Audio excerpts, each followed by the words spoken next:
per person for anyone who, as a single person, makes less than $75,000, a couple less than $150,000. So $600. The thought was that those checks might be coming out next week or even the week after, but very soon. That's the controversy, is that the president has made a statement that he believes that check should be more. I certainly am positive about having the check be more, but I don't want this to get held up any longer. So hopefully that will resolve itself here in the next few hours. Included in that bill is the $600 for individuals, $300 more per week for unemployment benefits for 10 weeks for those folks that have lost their jobs or had their hours significantly reduced because of COVID. Also in the bill is a significant amount of money for rental assistance and an extension of the eviction moratorium. The extension of the eviction moratorium is only until the end of January of 2021, but we believe that that's at least an extension and will provide some relief until a new administration is in place and may be able to do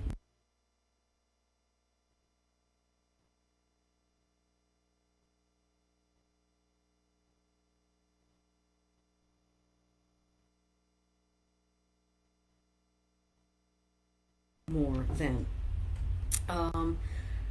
Also assistance for utilities, and then for small businesses, there's a considerable amount of money, let me get the number here, $325 billion.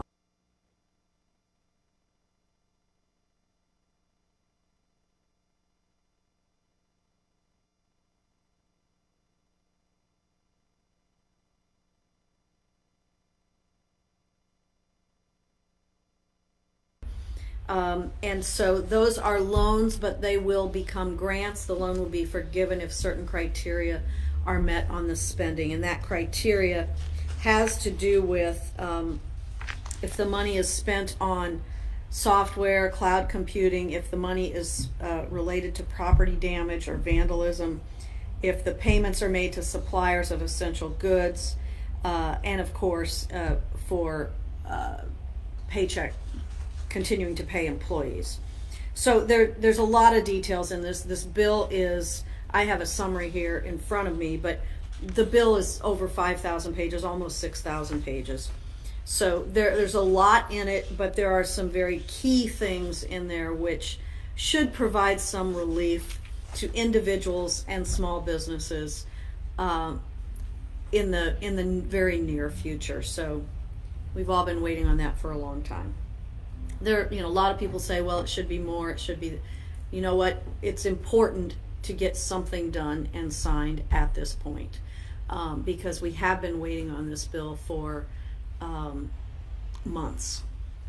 So I'm glad that it looks like something's going to get done here. So that is the new COVID relief bill. And then the third subject, this is switching subjects a little bit, but a bit of good news here. Yesterday, I believe it was, the city of St. Louis went over $1 billion for 2020, even in year 2020, more than $1 billion in construction permits. And there'll be a little more by the end of the year. We've got another 9 days to go, right? But one thing to point out about this, it's $1,220,000.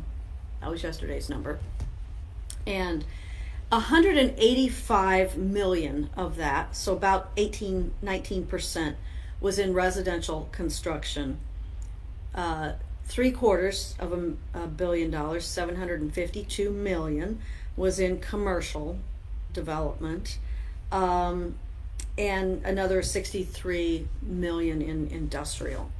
And those are just kind of some round numbers, but this is only the second time in the history of the city that we've issued $1 billion worth of construction permits in 1 year. one of the things to remind you of also is that this $1 billion does not include any of the construction related to NGA. And that's because the federal government doesn't have to get building permits when they build something. And so in addition to this $1 billion, we've got $1.7 billion, which will be spent over several years, about four years or so, in the construction of NGA. But that's good. What that means is that we've got a lot of people working, and that is the absolute key, of course, is for people to have jobs, have a paycheck, be able to provide for their families. The CNR, the Construction News Record, just issued an article a few days ago that said National Industry Survey of major U.S. cities ranks St. Louis the second highest in terms of being a best city for construction work. And according to the construction insurance provider, that's who did the survey here, only Chicago rated better than we did, and the 7 factors considered were weather, the average annual salary, the area job competition, the number of open federal government contracts, number of open and ongoing local construction projects, and the cost of living and overall unemployment rate. This survey was done in September, so just 3 months ago. The St. Louis average annual construction salary is more than $63,000, and that, of course, is a good salary that can support a family. And so a little bit of excitement. I think what that says is that 2020 has been a heck of a year. We all know that. It has been a year of protests. It's been a year of racial reckoning. It's been a year of a worldwide pandemic.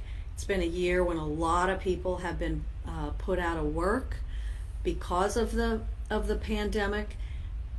But there are still a lot of construction projects going on in the city of St. Louis.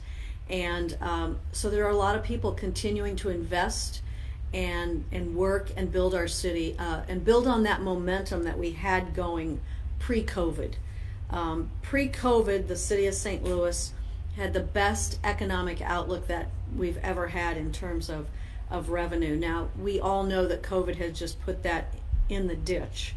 But the good news is that construction is continuing. People are still investing and people are still working. So just to end on a little bit of good news before this holiday. So that's all I had. Do we have any questions? Just a few questions so far today. Might not be many people watching on the Wednesday before Christmas.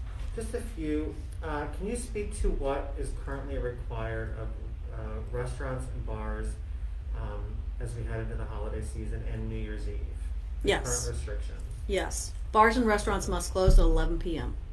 That's been in place for a while now, and that's going to continue.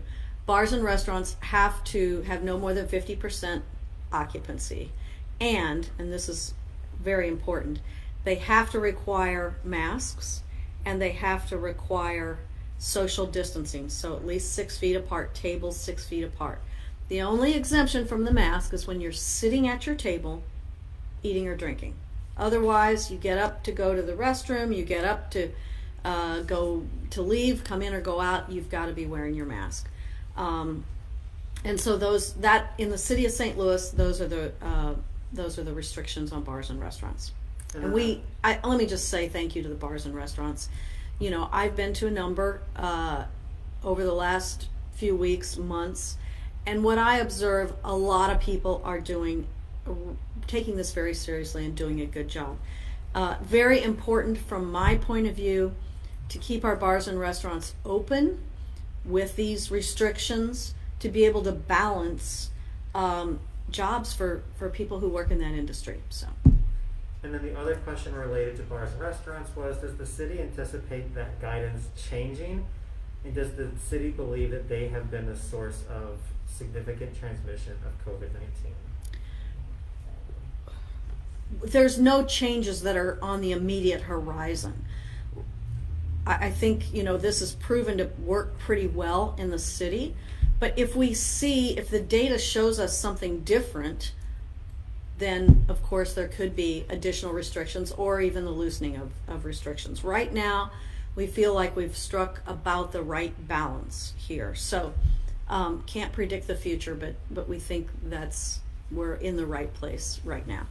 And I think the second part of that question was, do we see evidence that bars and restaurants are the source of spreading COVID? I think, was that the gist of the question? So what we have seen is that COVID is being spread often in private homes, in little parties that you get together, in that, Christmas that you might have had with your family over the weekend or that you're about to have. One person there who comes down with COVID or who's not feeling well or who is even asymptomatic can expose your entire family. And what we have seen is that the spread is happening primarily among family and friend groups, neighbors, etc. We do have a restriction, no more than 10 people gathering at one time. But we also understand that it's your home, it's your house. We're just trying to encourage you not to have a big gathering. And so we're still doing that, but that's where we see the spread happening. Just a few more questions, kind of light today. But Jim had a question about the relief bill that has passed in Congress. What does it mean for the city of St. Louis? Do we expect to receive any funding from whatever comes out of that? So Jim, we're still in the process of reading this over 5,000 pages. We've got some folks that are helping us with that. There may be some direct relief to the city for mortgage and rental assistance. In other words, the money would come through the city and then be dispersed out to landlords. We'd use a third party to take applications and that sort of thing. There is no money in this bill, Jim, to directly help cities replace lost revenue. And you all know that our budget, we are looking at potentially lost revenue in the city of St. Louis, $65-70 million. That's sales tax, it's restaurant tax, it's hotel motel tax, it's all kinds of different revenue streams that are reduced, and there is no money in this bill to give direct aid to cities or local governments. And the last question we have is from a downtown resident, different topic. Verse is watching, lives on Wash Ave, wants to hear from you about some recent shootings that have been in the news, and if you can speak to downtown being a safe place to live. So I know that there was a shooting on Washington Avenue on Sunday evening, I believe it was, and it involved some vehicles.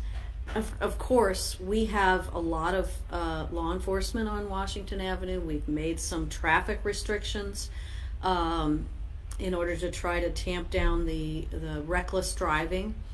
But we do continue to see across our city way too much violence. And it's not just, there certainly is some in downtown, but it is across our city, particularly in some of our more challenged neighborhoods. So it is something that our police department is working on day in and day out, and we appreciate residents who are very concerned about it. I'm extremely concerned about it as well, on Washington Avenue and in our other neighborhoods that are experiencing a lot of violence as well.